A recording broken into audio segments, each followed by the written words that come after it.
Right, morning everyone. I'm sorry I have to speak in English to you. I hope that the translating will work for us. And thank you very much for coming out on a Saturday for this event. It's great to see you all. I am always so inspired by teachers who are willing to give up their Saturdays to learn how to do things better in their classrooms. So, yes, teaching from the front. I want to talk to you today about being an authority in the classroom, about being the adult and the children being children. And my name is Katharine Birbalsing, as was just said, and in Britain they call me the strictest headmistress in Britain. In fact, if you go into Google and ask Google who is the strictest teacher in the world, my name comes up. So everyone had better be on your best behavior today, or I might send somebody to detention. Now, this graph, we have a way of judging schools in Britain. When children join secondary school at 11, we track their progress nationally until they do some national exams at age 16, from 11 to 16. And then all of the secondary schools in England are given a score. It's called a Progress 8 score. And this graph shows you the scores for all the various schools, all the secondary schools. And Michaela, as you can see, my school, is way over here. And last year and this year, we have come top in the country. And so the advice I'm going to give you today, it's good advice, okay? Because it gets us great results, and it will get you great results too. Now, for me, education, schools are meant to be about promoting social mobility. They're meant to help disadvantaged children who might be poor, who might be from another country, who might have parents who don't take good care of them, who might have troubles at home. Any type of disadvantaged child, we are meant to make the difference for them. For the children who have great families and are well off financially, those children will always be okay. And whether they are in your class or they are in someone else's class, they'll be fine. The children we must all judge ourselves by are the ones who would be failing, right? Those are the ones that we need to be there for because they depend entirely on us to be able to change their stars, to be able to go after their dreams, because their families cannot help them, because perhaps their families don't read so well, they don't have books at home, so they are depending on us. And it is our duty as teachers to make sure that we are enabling social mobility for those children and giving equal opportunity for all. Now, the way to do that is whatever the teacher training institutions have told you to do, don't do it, okay? Whatever the normal way of teaching is, don't do it, okay? You have to be the red fish. Everyone else is the yellow. Let them go in that other direction. You be different, okay? Because the only way to make real change in the classroom is to do it differently from what everyone else is doing. Now, my school, Michaela, we opened in 2014. We opened with 120 children. We have now over 700 children, from age 11 right up to age 18. And they do very well. I just showed you the progress. We are top in the country. We have children going on to the best universities, and they are also lovely people. They are kind, they are decent, they are grateful, they are nice to be around. And all of you are very welcome to get on a plane and come and visit us in England. We have 800 visitors every year mainly teachers from across the world who come and see what we do. And they come because they cannot believe how lovely our children are, despite the fact that our children are from the inner city. So our school is a typical inner city school in London with a challenging intake where there are, children who might carry a knife, fights that might happen, not at my school, but in the local schools. These are the children who come to our school, but they do not behave like that with us because we do things differently. Now, I want to talk about the whole school systems first in the school for those of you who have leadership positions here. First point, this is for everybody. Jean-Jacques Rousseau believed that the knowledge was in the child and that we should draw it out of the child. This is wrong, okay? This is wrong. We have to put the knowledge in.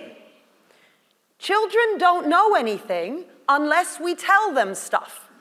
A child cannot know the difference between a square and a triangle unless you tell him. And I know that all of the teacher training institutions and everyone believes that we must draw it out of the child. This is wrong.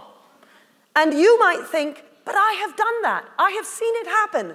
I have asked children questions, and I have not taught them the answer, and they have told me the answer. So I know it works. No. What is happening when you ask them a question and you have not already told them the answer is that someone else told them the answer. It wasn't you. It was their mother. It was their father or their brother or their uncle. Someone else put the knowledge there. And you think that you are drawing it out of the child. You are not drawing it out of the child. Well, you are because it's there, but it was put there by somebody else.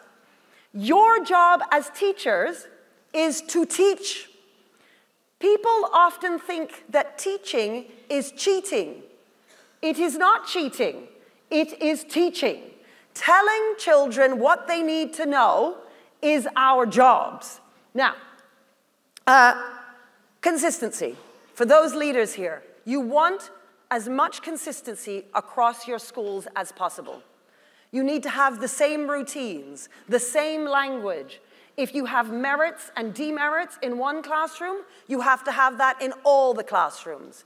If you set half an hour of homework in English lessons, you have to set half an hour of homework in maths lessons. It has to be the same everywhere.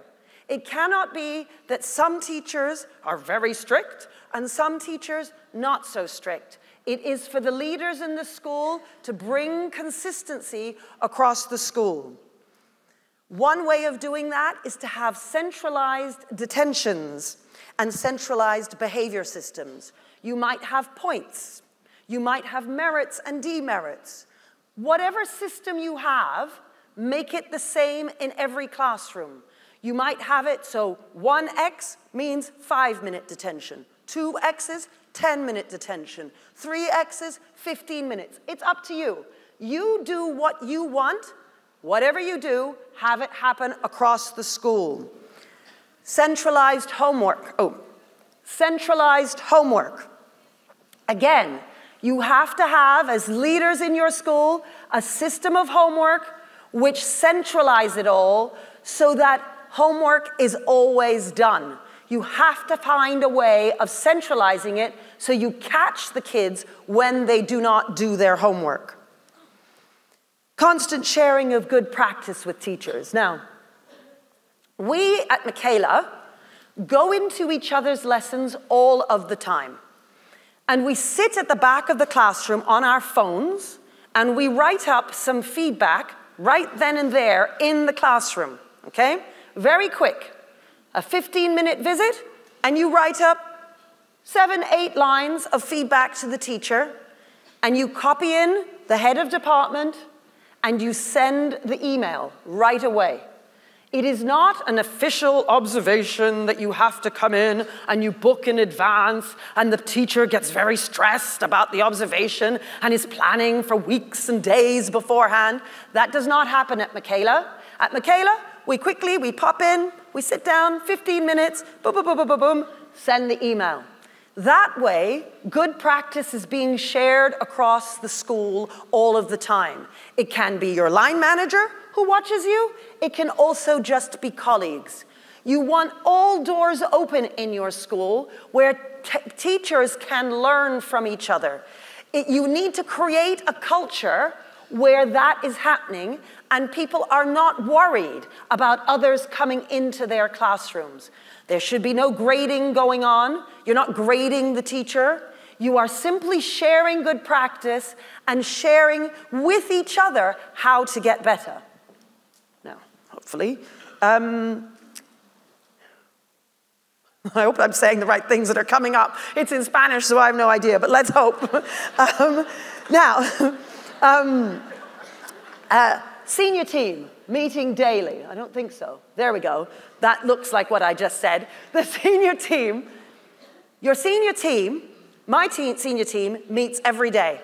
7 a.m., we meet daily. Now, that might not be possible for your senior team, but try to meet later on in the day, every day. The reason I say that is that there are things changing in your school all of the time. And if you only meet once a week, you are not dynamic enough as a senior team to deal with the issues that are coming up around the school all of the time. Even if you only meet for 15 minutes, a quick meet, things that are happening, you connect. We use our phones a lot at Michaela to communicate with each other because we have WhatsApp groups that we use and it's immediate. We can move very quickly in the school because we can contact each other via WhatsApp very easily.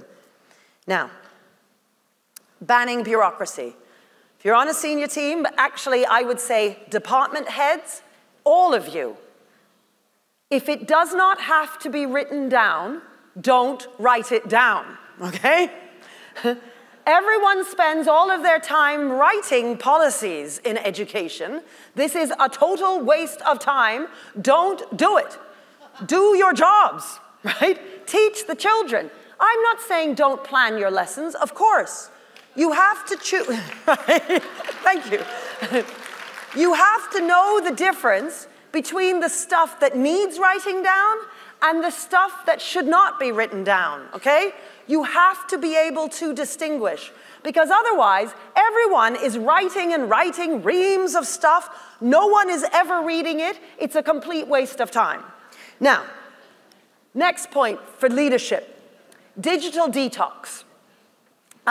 It's really important that children not be on devices. Now, I think this is obvious, but I know many people come under pressure in schools to give out iPads to the children, to put everything online. This is a bad idea. First of all, writing on iPads, on smartphones and computers, the knowledge does not stick in the brain in the same way as if you are writing it down.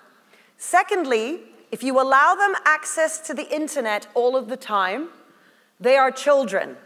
They are not doing the work, okay? Let me say this again. If they are on computers, they are not doing the work. They are doing other things, and they are pretending to do the work because that is what children do. We ban smartphones completely at school. There are no phones. There are no iPads. We have one computer room, which we rarely use. We do not take them there during lesson time. All of the children are writing and reading all of the time, okay? And so what that means is the children who struggle to read, well, they are reading all day, every day, all of the time in their lessons, constantly being exposed to different ideas through text. This improves their reading massively. Do not allow them smartphones. I do more than that. I actually tell the families not to buy their children smartphones at all, okay? Now, a lot of families do not listen to me, but I can tell you, anecdotally, that the families who listen, we have 4 classes, top set, second set, third set, fourth set. And I can tell you, over the years, I have noticed the children who move up from fourth set to third to second, possibly even to first, they never have a smartphone. And the ones who move down sets, they always have a smartphone. In all of my year groups, year 7, year 8, year 9, year 10, 11, the top set hardly has any, they don't have smartphones. Their families listen to me. The children in the bottom set, they all have smartphones. The families do not listen to me. I can tell you, for your own children, take the smartphone away. You are breaking their brains. You are giving them mental health problems. You are making it so that every predator out there, every pedophile out there, knows where your child lives, where they go to school, their route to school, their friends, what they like. There are mothers right now who campaign, whose children have been murdered because of unsupervised access to the internet, and they try to warn parents to tell you all, don't buy your children a phone. Steve Jobs in 2010, when he was asked what his children thought of the new iPad, he said, I'm not giving my children the iPad. Bill Gates did not give his children data on their phones until they were 16 years old. All of the big Californian tech guys protect their own children from this technology, and they send their children to the most traditional school in Silicon Valley, where they read and write everything. Meanwhile, they are flying around in private jets, making their billions off of our stupidity and our ignorance. So stop your families from giving them phones, and your schools should reduce the amount of tech as much as you can. We actually have a system, digital detox at school, where the children are able to bring us their phones and give them to us themselves. They might bring us the phone on Monday, and then they can pick it up on Friday. This is entirely voluntary. They could bring it on Monday, pick it up on Tuesday. Some of the children build up. They know they are addicted. And by the way, Snapchat, Instagram, all of those apps, they have addiction teams, people who are employed to make the apps addictive to children. Because this technology is new, we have no idea the harm that we are causing. And I promise you, in 50 years, everyone will be saying what I am saying. Now, leadership again, for leaders in here, you have to be brave, okay? Because you have to be the red fish. And you have to be happy to be disliked. If you do everything to please people, what you do will be wrong. You have to have the backbone to be able to withstand people disliking you. Parents will complain. Who cares, right? My position is, you come to my school, you do as I say, okay? Now, this is why, thank you. This is why they say I am the strictest headmistress in Britain, you see. Don't be sentimental. Don't be sad. You see a child, he is poor. He is from another country. You feel bad for him. He has 7 or 8 brothers or sisters. You feel bad because how can he get the homework done? Look, it is wrong to not hold that child to the same standards as you would do for the richer child. If you say to the poorer child, it's okay, you don't have to do the homework. If you say to the poorer child, you can chat in the lesson because I feel bad about my own privilege as a teacher, and so I'm going to allow you to get away with bad behavior. You are letting that child down when you do that. You have to hold your standards high. It is not compassionate to lower your standards for poorer children. Because what ends up happening is that child goes out into the world and is functionally innumerate and functionally illiterate. And that's on you. That's because you lowered your standards. You need to give out detentions to the poor kids just like you would do the rich kids. Stop being sentimental. Stop feeling bad. You have to be able to be brave and stand up for what is right and do what is right by those children. Now, questioning. When you are questioning children, it's a real talent. The thing to remember about teaching is that it is really, really, really hard. And nobody understands that out there. People think anyone can teach. They are stupid. They don't understand anything. You know, if you want to sell shoes, you set up your shoe shop, you get some red shoes, some blue shoes, some yellow shoes. The client turns up, he wants some shoes. He puts on the blue shoes, he likes them, he pays you some money, and he leaves. It's very easy. We, on the other hand, our clients do not want to be there. Not only do they not want to be there, but they are with us for 5 years, 6 years, 7 years. They're not there for 5 minutes. They turn up, they don't really know why they're even there. The man who turns up for the blue shoes, he knows he wants the blue shoes. He pays his money, he goes. It's very straightforward. So all those people out there who are running businesses and doing various things and think they're so clever, try it in a classroom is what I say to them.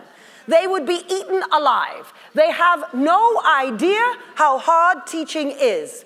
Now, questioning. Gosh, I can barely see on here. I'm going to give you lots of advice here. And I've got lots to fit in a short amount of time. And I'm going to try and give you lots of advice. So, are you cold calling or only hands up for a variety of pupils? What I mean by that is, you should always judge yourself by the 5 worst children in your class. Okay? The 5 least achieving are the ones you should judge yourselves by, not by the 5 best.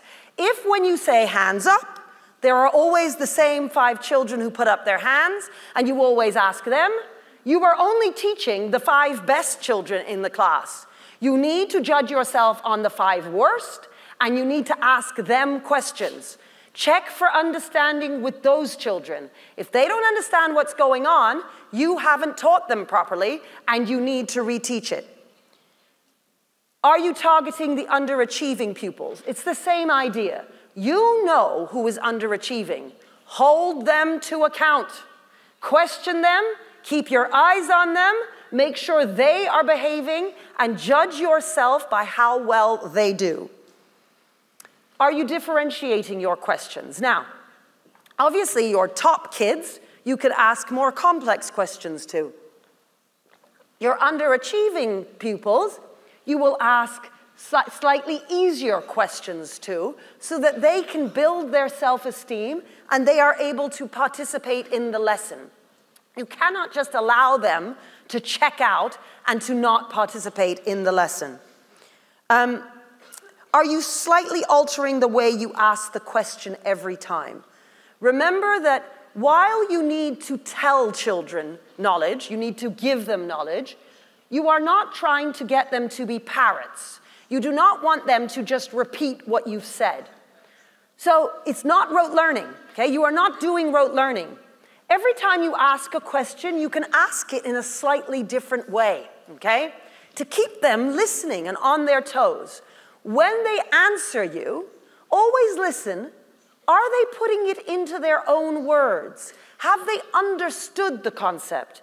If all they do is repeat exactly what you've said, you have to check with another child. Wait, let me see. Have they properly understood what I'm saying?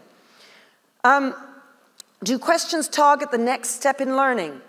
When you are teaching, always break it right down. And then you question on this, then you question on that, then you question on that, and so on.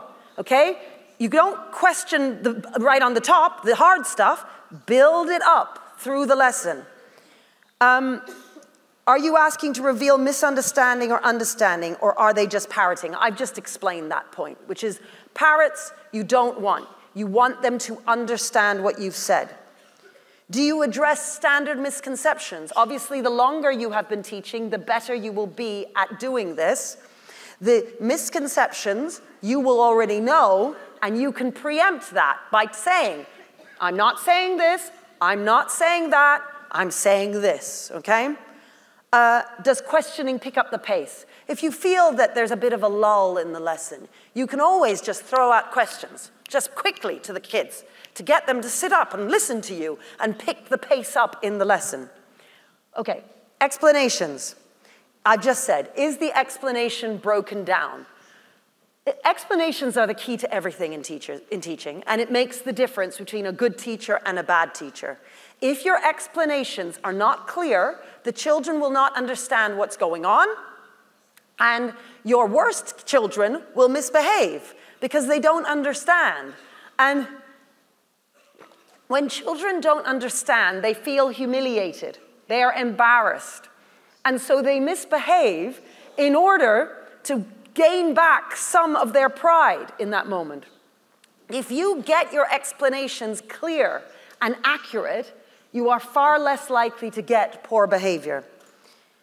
Does it build up from the very simple to the more complex? Now, again, same like I just said for the questioning. Your explanations need to start very simple. They can become more complicated. As you check for understanding, every stage you are checking for understanding.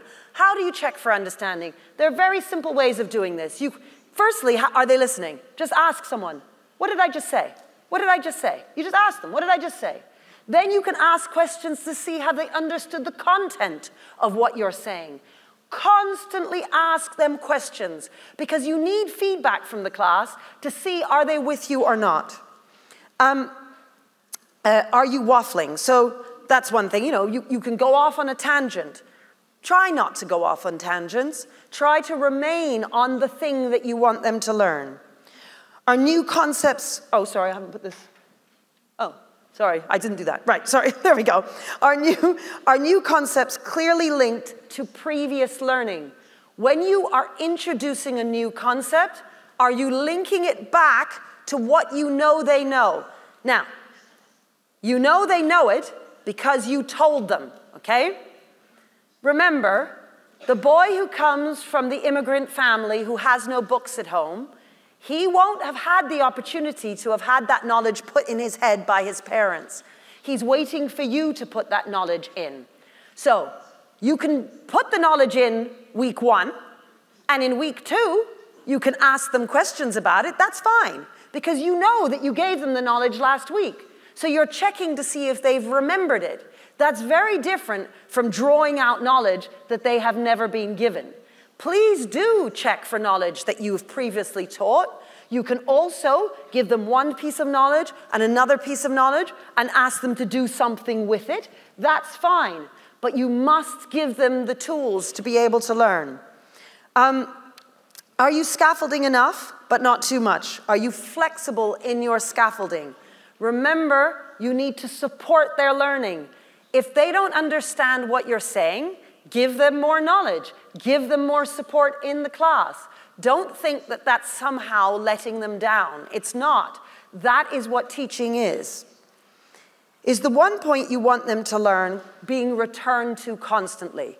In your head, before the lesson, you need to know what that lesson is about. And throughout the lesson, you need to be referring back to it constantly in order to make sure they know it. Because you need to drill over and over and over again with children. They forget very, very easily. Now, the ethos. Now, personal responsibility. These are the values that you need to teach the children to get them to engage with the learning, okay?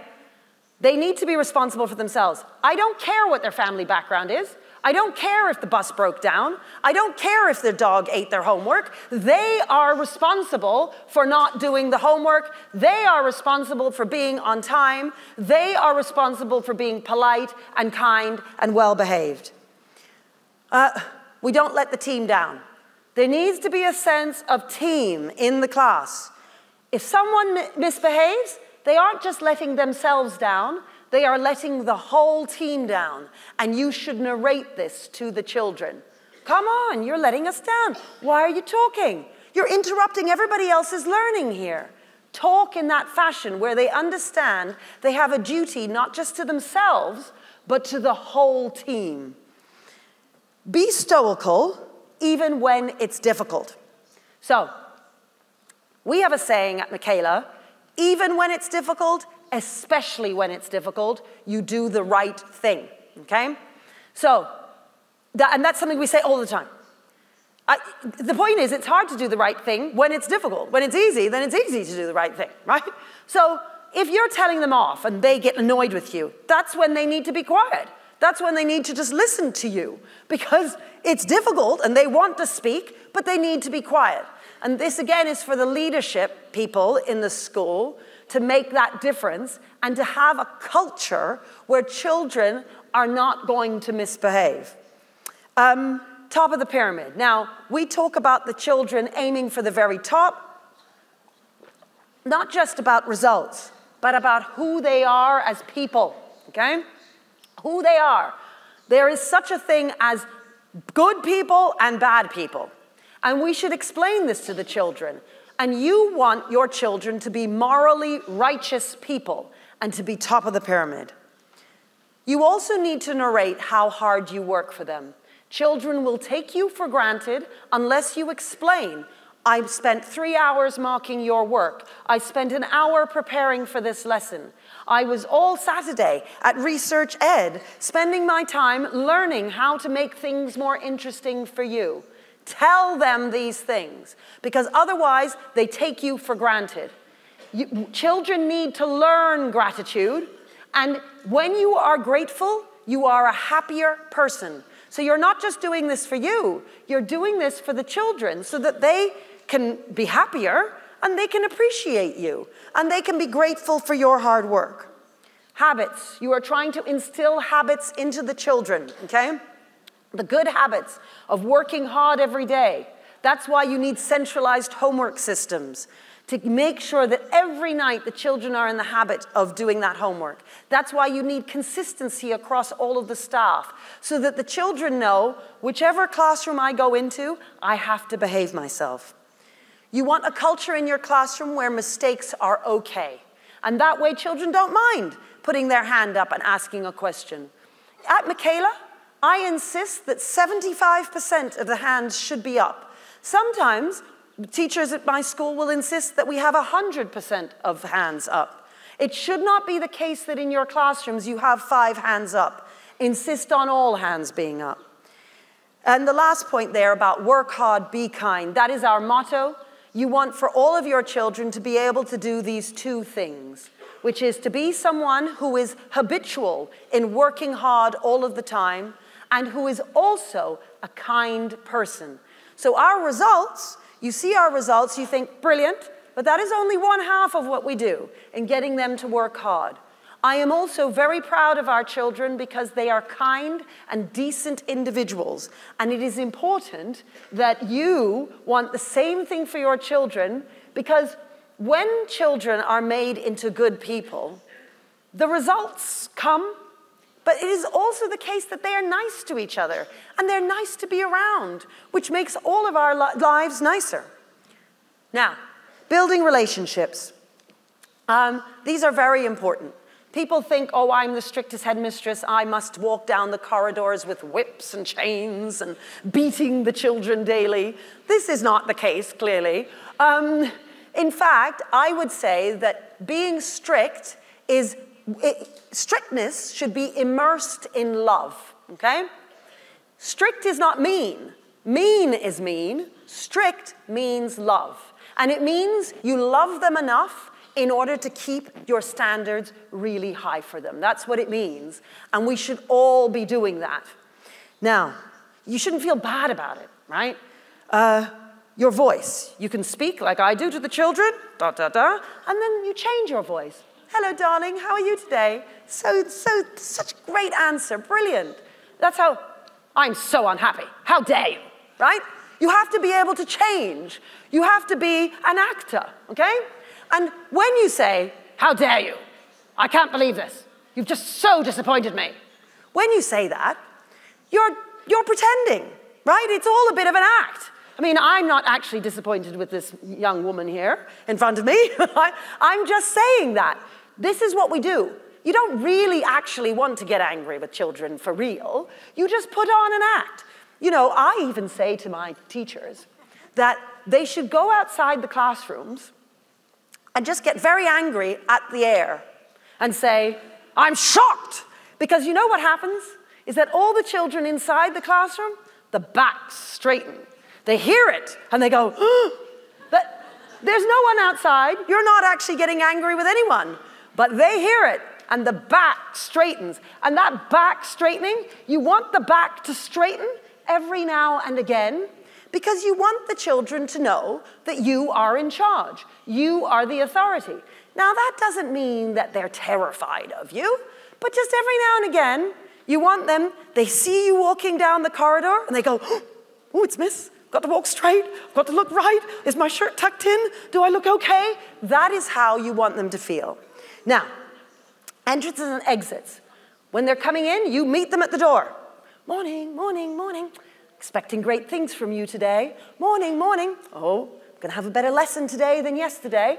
And then when they're leaving, great lesson. Oh, you did me so proud today. Really happy with your work today. And you're whispering to different ones all of the time. You make that connection when they're coming in and out of the lesson. Merits to quieter pupils. Now, you want to have some kind of system of praise and punishment, okay? You have to have the praise, okay? So don't just give out demerits. I would say you want to give out 4 or 5 merits to every 1 demerit, okay? And make sure you find your quiet pupils who are working hard, okay? They are often forgotten. Make sure that you find them and you give them merits. When I say find them, I mean in the classroom. You notice them and you make sure that they have the opportunity to shine and get their merits. Narrate demerits. When you hand out the demerit, you don't have to even be angry about it. You can be. Sometimes, how dare you? Other times, oh, Johnny, yeah, I have to give you a demerit now. I mean, come on. You don't have to do it in the strict, angry way all the time. You can do it in different ways because you're a teacher and you're an actor, so you can do it in a variety of ways. Rebuild the relationship. Whenever you tell a child off, whenever you give them a detention, make sure you've told them why, and make sure at a later stage you find them and you chat to them and rebuild that relationship. You must do it. If you don't rebuild that relationship, you're creating a nightmare for yourself because the children will hate you. Now, friendly and upbeat all the time. You're always super friendly. Wink, smile, in jokes, connections with the kids. Use their names, connect with them. Children work for teachers who love them and who they love back, okay? That is a fact. There's no, all over the world, kids are kids. They work for the teachers who they love. You have to build relationships with them. That doesn't mean you don't have to be strict. In fact, I would argue that the best relationships are with the teachers who are the most strict, okay? But you have to have those relationships. If you don't have them and you don't know the kids in front of you, they will not work for you. Good postcards home. We just have these postcards. You write a little note, brilliant work today. Give it to the child to take home to their parents. It's a lovely way, an easy way of connecting with the parents at home. And the child is so proud when he gets that postcard. Talk about prizes, upcoming events, merits. You know, you're always talking about the fun stuff that's going to come up. Now, this is me, as you can see, Britain's instructor's headmistress. There's a documentary that was made about our school. The producer, she has a website called strictestheadmistress.com. And you can go on there and you can watch the video, and then you will see our school. Better to come and see it, you know, and I say it's only a flight away. It really is a fantastic thing to see our school, and come and have lunch with the children. Our lunch is called family lunch, where the children always sit in the same seat and they serve each other food and they pour each other water and they wipe the table down afterwards as you would do at a family dinner. And that is our family lunch. And we do that because we know some of our children do not have family dinners at home, and so we make sure they have that experience at school. Because school isn't just about the academic achievements in exams, it's also about the soft skills that you learn at lunch, talking to people. That's another reason why phones need to be banned. In schools where there are phones and iPads, the children are just staring at a screen all the time. They don't interact with their peers, they don't play. All of these skills, playing and talking and so on, need to be experienced at school. This is also our book, The Power of Culture, if you're really interested. It was written by our teachers, and our teachers, different ones have different chapters talking about the different things that we do at our school. So I'm going to play, I think, our video now. How much time do I have left? 5 minutes? Oh, well, hang on. I'll wait. I'll keep the video right for the end, and I'll just talk a bit more, because I've rushed through things, because I didn't want to run out of time, and I know I have a lot to say. Let me just say, is this on here? Did I skip a slide? Here, I don't think, did I? I might have had that up, but I don't think I went through it. Here, some more ideas for you. Call and response. If it feels flat in the room, if you feel like you're talking a lot, just get the kids to just say, I say, whatever it is, get everyone to repeat it, right? It's very simple. Like it could be, the Battle of X was on X date, and you say it, I say, Battle of X was on X date, and the kids repeat it after you. You can do that for any number of different things. It lifts the room and brings energy. Cold questions individually. Again, if it feels flat, just pepper out the questions. Turn to your partner. This is something we do at Michaela, where very quickly the children turn to their partner. They know the phrase, turn to your partner, and the teacher has taught them something. Teacher just wants to make sure that they've got it, and they say, turn to your partner. And they turn very quickly, blah, blah, blah, blah, blah, turn back, and the teacher continues. We never do turn to your partner for more than 30 seconds. It's a way of making sure that every child in the room is able to say the thing, as opposed to only the children who answer the questions. So turn to your partner is very useful from that perspective. It's also very good because if you want to ask a question and you think the children won't be sure of the answer, get them to practice it first with their partner. You will see many more hands will go up after that because they've had, and that's what's called warm calling. Instead of cold calling, that's warm calling because the child has practiced it first and has then the opportunity to think, oh, I know I'm right because my friend said I'm right, so now I'm more likely to put my hand up. Mini whiteboards, get them to write it on the mini whiteboards. If you have mini whiteboards, a quick fire recap. Let's just remember, what did I just teach you? And you ask them again. And number of fingers, you can put their heads down, and they have to put their hands up, and that way they have to keep their eyes closed, and they won't just do what their friends do. They put their heads down on the desk and put their hands up, and then give you multiple choice if you want. Those are just some ideas for you. Now, let me get to our little film.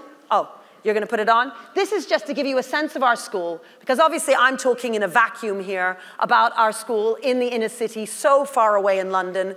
This was a little film made with one of my teachers, her iPhone. She went round and made this little film, and it just gives you a sense of who we are. Go on.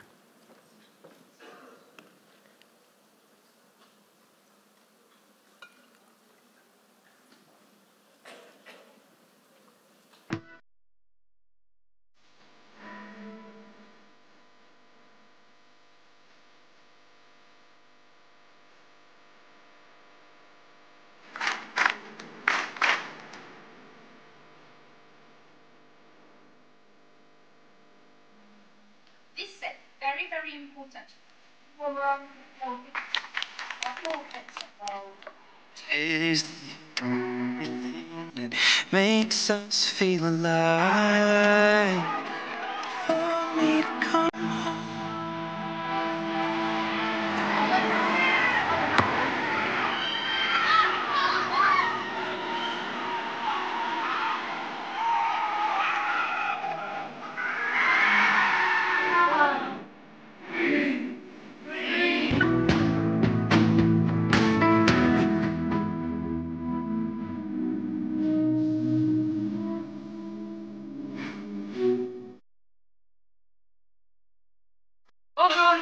Bonjour.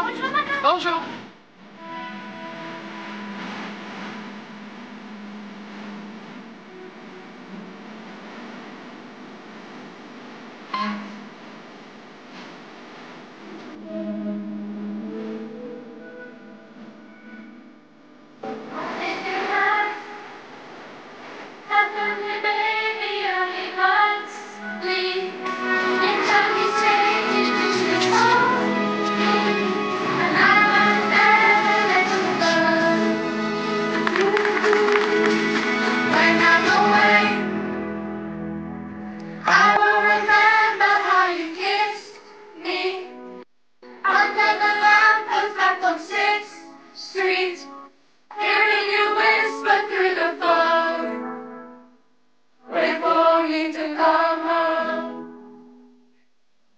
Thank you very much.